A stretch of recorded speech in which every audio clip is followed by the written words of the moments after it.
decision to conform when you should resist, one decision to obey when you know you should question. Multiply that by millions, and history collapses under its own weight. Let's go back to Rome.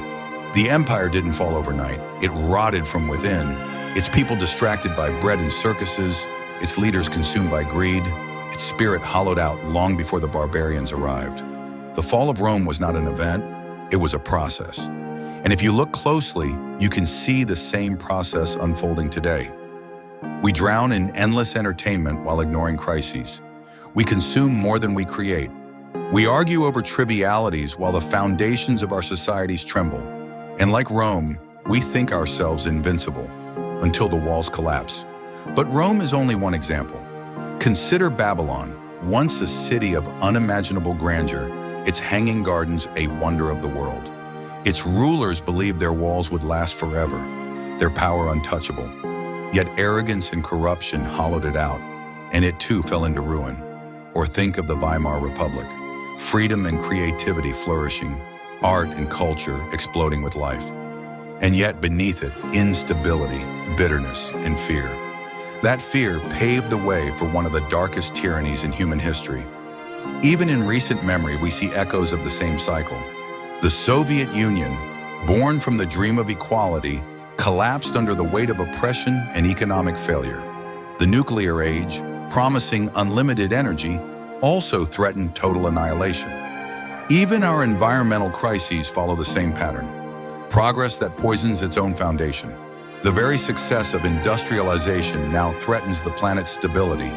Humanity builds, and in building, sows the seeds of destruction.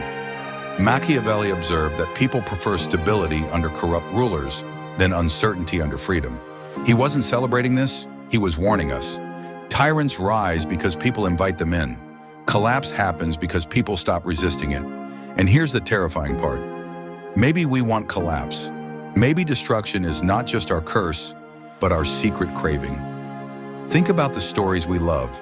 Apocalyptic films, dystopian novels, tales of ruin. Why are we drawn to them? Because deep down we sense their truth. Because destruction promises what creation cannot. An ending. A release from the unbearable weight of maintaining order. Self-destruction is tempting because it feels like relief. But here's the question that should haunt you. If humanity always cycles toward collapse, if history is destined to repeat itself, then what hope do we have? Can we break the pattern, or are we doomed to reenact it forever? Nietzsche suggested that the only way forward is to embrace the eternal recurrence, to live as if every choice will repeat for eternity, to bear the weight of existence without escape. It's not a comforting answer, but perhaps it's the only one that demands responsibility instead of surrender. And maybe that is the choice before you right now. Will you be another shadow in the cave, another voice in the crowd, another obedient servant of stupidity and distraction? Or will you take on the unbearable burden of resisting the cycle, even if only in your own life? Because here is the hidden truth. Humanity collapses not just in palaces and parliaments, but in living rooms and bedrooms. It collapses in the moments when individuals choose comfort over courage, distraction over awareness, self-deception over truth.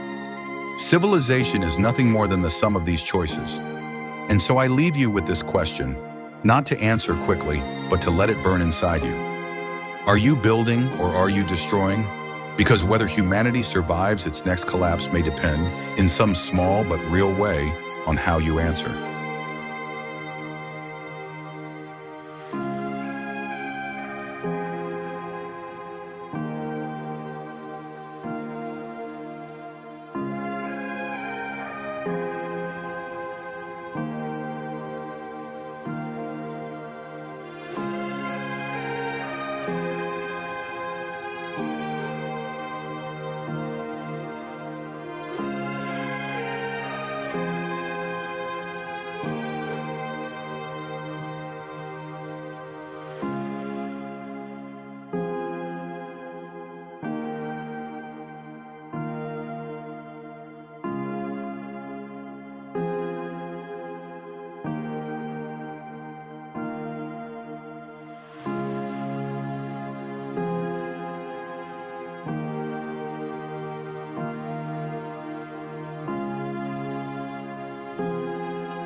The difference lies not in what you do, but in why you do it.